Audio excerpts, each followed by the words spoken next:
I'm Todd Digger, Senior Communications at the Primary Care Collective. Every month, the PCC recognizes a primary care champion who is working to improve the health of our nation by strengthening primary care. Today, I'm thrilled to introduce our latest primary care champion, Peter Long, Chief Strategy Officer and Executive Vice President for Health Solutions at Blue Shield of California, and a member of PCC's Board of Directors. Peter, thank you for joining us today, and thank you for being a primary care champion. Thanks, Todd. It's great to be with you. Fantastic. So let's go ahead, jump into the first question, which is, how did you become a primary care champion, and why are you passionate about supporting access to high quality, comprehensive primary care? I think my journey to primary care starts at Johns Hopkins School of Public Health. I was a graduate student there back in the early 1990s, and I happened to have an office as a young grad student across the hall from Barbara Starfield. And I said, oh, that's interesting how this is the person who has written the concepts and laid out continuity of care, first contact. And so my fascination with primary care started, I think, and I was working on the Kaiser Medicaid Commission. So if you put together Barbara Starfield's as the grandmother of primary care in the country, or the person who's helped to define it, and then putting it together with Medicaid, and primary care is a central component of helping folks get access to care to the system. And then it only grew when I went to South Africa, and I learned about there's more than one definition of primary care. So I learned about the Alma Ata definition of primary care that encompasses kind of public health and other functions. Had the opportunity to run a community health center when I came back to the US, and then have been spending the last 20 years really working on policies, whether it's through foundation work or most recently at the health plan. How do you bring that primary care access to life? How do you make it happen, operationalizing it at scale? So it's been a 40-year journey for me with primary care. Yeah, it sounds like you have really intersected with primary care throughout your entire career. And I didn't know that about Barbara, about working across the hall from Barbara Starfield. Crazy small world, right? So kind of touching on something you talked about, you've been spending your time addressing a lot of the challenges that primary care in the United States face. What do you see as the most pressing challenges primary care faces today, and how can payers and employers help address these challenges? I think the most pressing challenge is actually a conceptual challenge of primary care. That I think we've made it a commodity and made it seem like, oh, it's just one part of the healthcare system, rather than understanding that it is foundational to everything else that happens after it. So I think once you start with the concept of, oh, it's something that we pay for as a health plan. It's something that we're going to purchase this set of services on behalf of our members.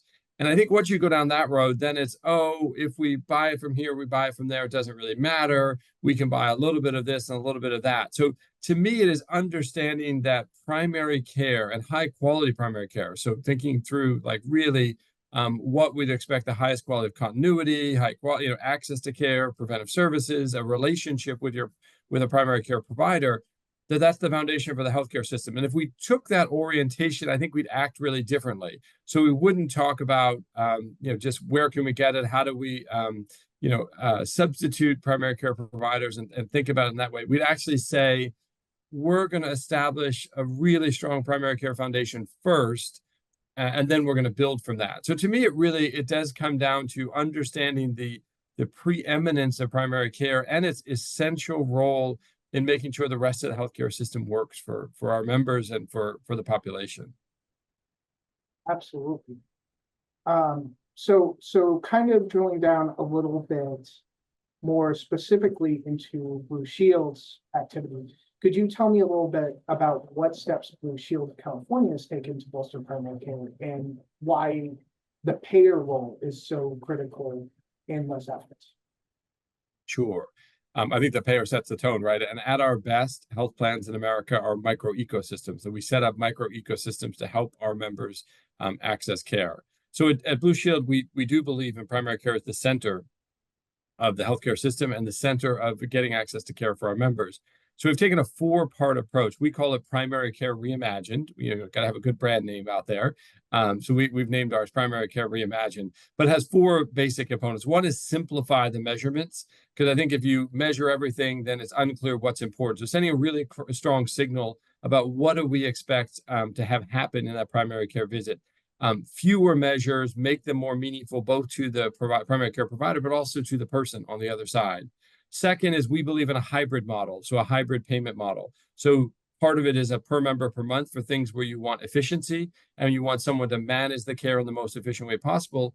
But then you pay for each service in a fee-for-service way, like immunizations or well care. So things that you want to encourage to happen, you pay them per service. So we believe in that hybrid model, very consistent with the National Academy of Medicine's recommendation. Third is we've taken a stance that, similar to our Office of Healthcare Affordability in California, we need to invest more in primary care. Just straight up, we do not invest enough. We need to invest more resources. And then fourth, we have to provide at the elbow support or in the practice support. It isn't just you can put out measures and you can put out payment models and you can do these things and just expect that it's all going to work out on its own. So we as a health plan have additional resources, both financial resources. We have ways that we can help with data and analytics and all sorts of providing platforms.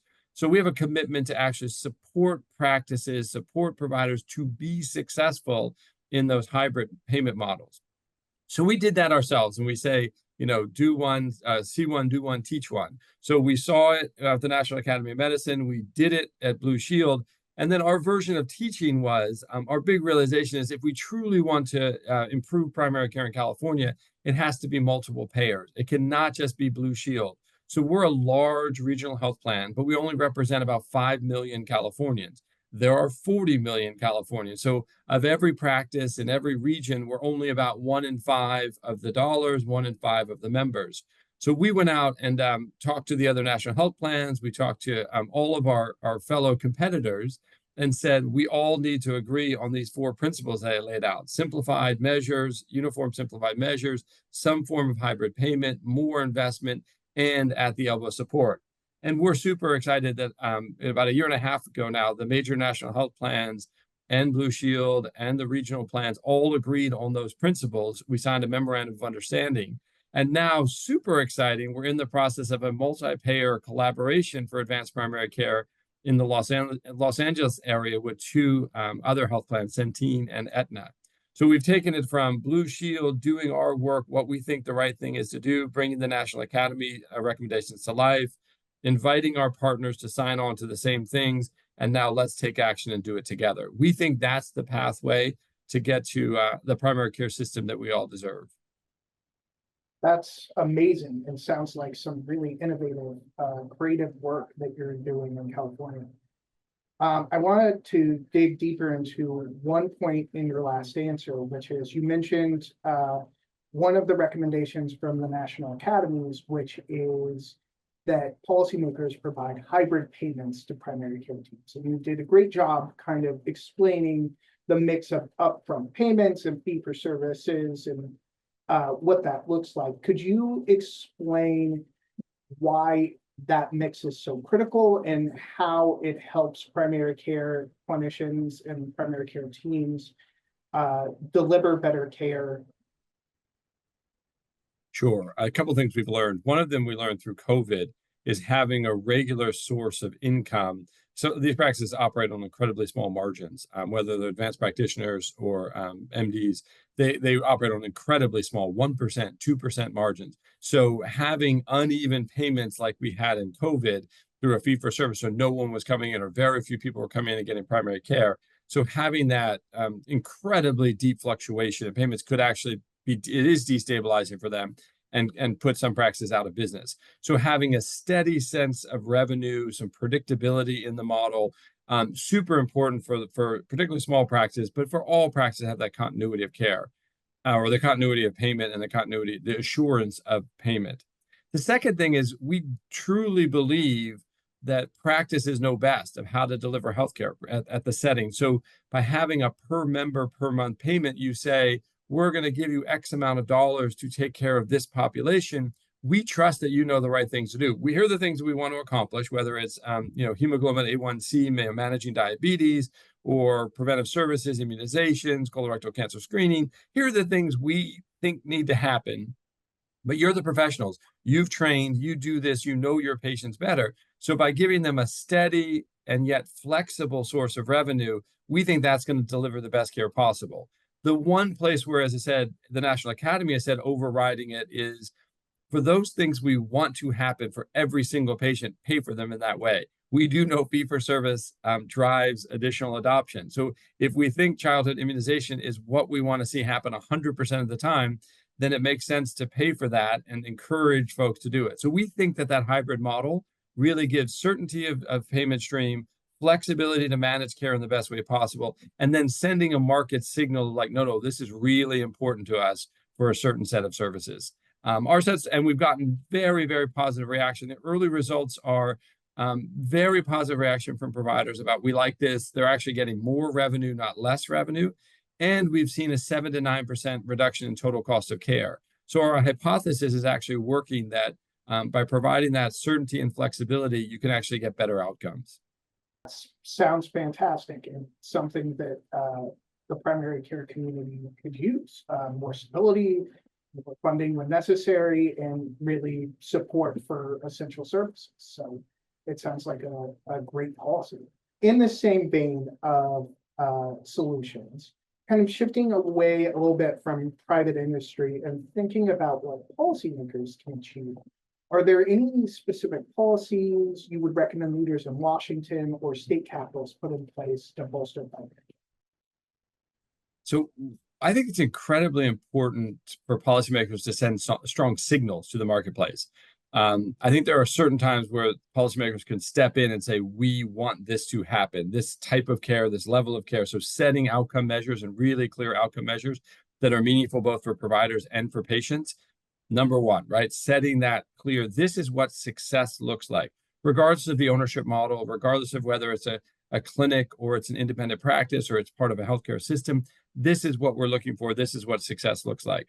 Second is I do think that they can send additional signals to the marketplace of we expect it to have these components of flexibility and certainty. We expect it to, we expect health plans. We expect you to provide support to these practices. That's part of your job as a health plan. When we pay you money for premiums for those members, we expect part of your role is to improve the system over time. So I think it's about certainty on what success looks like, what's most important, what's non-negotiable, and then send a series of, whether it's through incentives or penalties or through directives or additional kind of regulatory guidance. What do we think? What are the breadcrumbs? So policymakers need to provide certainty in some areas, like outcome measures, like if there's a preferred payment model, and then allow for flexibility and allow for innovation in the system. And to say, we're open to virtual care, we're open to in-person, virtual, or digital solutions. Those are all kind of in support, and we adopt them or we accept them and support. So it's the policymakers is, again, providing certainty and clarity where it's needed in the market, and then encouraging flexibility or providing flexibility to encourage innovation so that the marketplace can come up with what are the best answers, what's going to be the most efficient answers. And second, what's the right answer for a geographic region? What's right for Stockton might not be right. What's right for Long Beach or for a rural area in California or in Kansas.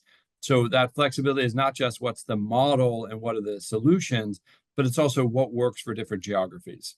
Yeah, it sounds like those are some fantastic solutions. And we've talked a lot about concrete solutions that could be put in place today by payers or by policymakers. But kind of taking this in a little bit more fun direction, this is a question I always love to ask. Let's say we give you a magic wand and you can wave it and you can change one thing about the American healthcare system. What would it be? I would pay for primary care en masse for everyone. I'd start as a system like many other countries in the world have done. I would say that everybody gets primary care. We all have access, and I would make it the building block and then build the rest of the system on top of that. Well, thank you so much for joining us today. I think that we've learned a lot about some real concrete solutions that could be put in place to strengthen primary care. And thank you for doing all the work you've done to help strengthen primary care over your entire career. I hope you have a wonderful afternoon, and thank you again for being a primary care champion.